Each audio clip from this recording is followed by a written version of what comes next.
Eu vou falar um pouquinho da manutenção e dos cuidados que você tem que ter antes de você fechar negócio, se empolgar aí em torno do Chevrolet Camaro com motorzão V8.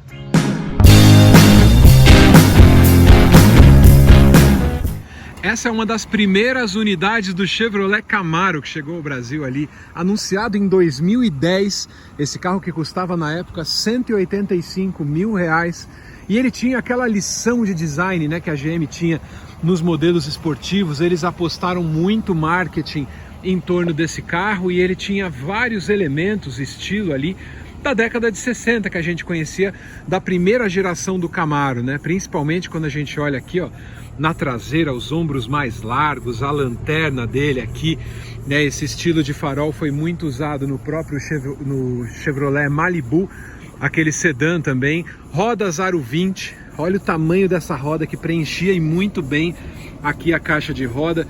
Freios a disco Brembo nas 4 rodas, só o disco parece uma roda aro 15. Esse estilo do carro que remetia como se fosse a um tubarão, né? Ele tinha um pouco essas linhas, digamos assim, meio orgânicas, né? Um carro que realmente na época chamou muita atenção pelo design e pelas soluções que ele trazia a bordo. Aqui por dentro você tem a carroceria de um carro que é mais baixo, né? Então ele realmente não tem aquele acesso super bom, embora ele tenha 4 lugares, ele basicamente é um esportivo de 2 lugares, né? Aqui na parte dianteira do carro você tem mais elementos da década de 60, né? Nos mostradores, remetem ao primeiro Camaro lá da década de 60, e como um todo, se por fora ele chama muita atenção, por dentro eu sempre achei ele bastante simples, né? Ele é um carro com um pouco de plástico duro, principalmente na parte de baixo. Em cima tudo bem, é soft touch, as saídas de ar. Todos os elementos desse carro, até para a época, muita gente falava, nossa, é simples. Mas é que para nós ele era um carro de luxo. E nos Estados Unidos ele é um esportivo de entrada, né? Quem queria mais esportividade ia direto para o Corvette. Aqui ele tinha elementos digitais, se você lembrar, né, da linha do Agile, que é da mesma época do Camaro, ele tinha esses mesmos elementos aqui na telinha digital, no computador de bordo, era a mesma coisa.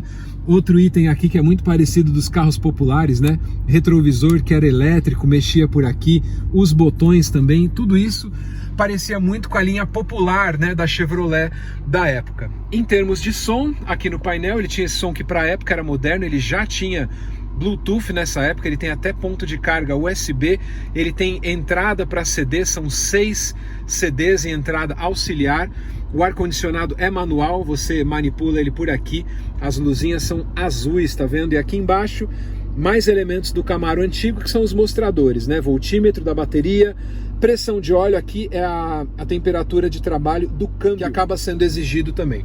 E a transmissão dele, automática, de 6 marchas, coloca aqui, ó, no modo manual se você quiser.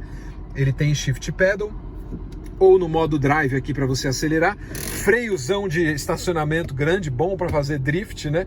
E esse console central que só cresceu ao longo dos anos. Então a parte interna do carro é muita simplicidade no Camaro, mas é uma delícia de andar e de acelerar, pisar fundo com ele. E a GM foi esperta porque na época não tinha Ford Mustang, por exemplo. A Ford levou mais 8 anos para trazer o Ford Mustang. A Dodge não atuava com força no Brasil, a Chrysler nessa época, mas ali o Chevrolet Camaro virou referência de carro esportivo.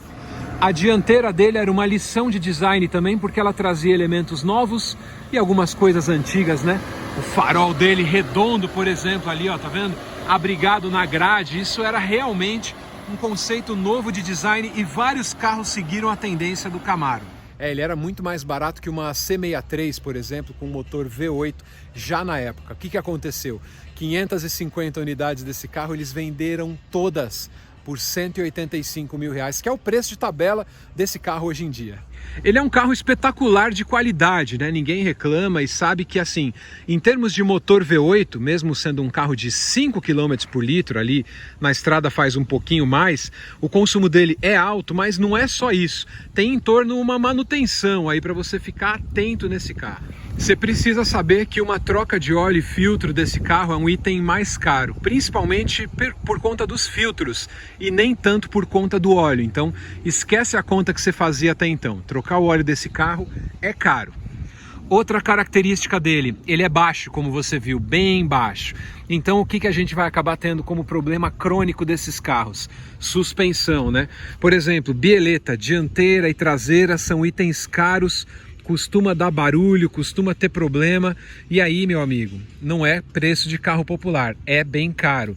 Outro item que ele tem aqui, ó, ele tem freios a disco nas 4 rodas, são freios a disco Brembo. Se você contar só o valor de pastilha, você vai ter aí uma manutenção mais cara, e de disco mais cara ainda, precisa ficar atento. E ele também é aquele carro típico que não aceita desaforo em termos de combustível. Então esquece fórmula maluca. O ideal desse carro, ele trabalha com taxa de compressão alta, é você usar gasolina de alta octanagem, que é bem caro, né? Se você tiver que trocar uma bomba de gasolina, por exemplo, desse carro, é caro, você tá vendo. Limpeza de bico, vela, cabo, esse tipo de coisa. Se ele não tiver uma manutenção preventiva, você pode ter problemas sérios, mas é um baita carro para você acelerar. Coloquei aqui mais itens de manutenção, né, preventiva, que você vai acabar tendo, né, com esse carro, principalmente kit de amortecedores, kit também dos batentes, que acaba sendo necessária a troca desse carro. Como você vê, são itens bem mais caros do que os carros comuns, então não é só o consumo que você tem que ficar ligado, é também com a manutenção. Espero ter ajudado você que de repente tem o sonho de ter esse carro, mas assim, um choque de realidade é sempre necessário. Você precisa contar com a manutenção, e se o carro não tiver histórico de manutenção, muita quilometragem, eu fugiria do carro, porque realmente as peças são bem mais caras do que outro esportivo. É muito mais barato de manter do que um Audi da linha S, por exemplo, ou uma Mercedes C63, por exemplo, bem mais barato. Mas mesmo assim é um carro com um motor V8, peças importadas, e nada você encontra no Brasil. Acaba caindo na mão de importadora com o dólar nas alturas. Então fica ligado em mais um vídeo aí de guia de usados. Eu espero ter ajudado você. Valeu, pessoal. Obrigado, até mais.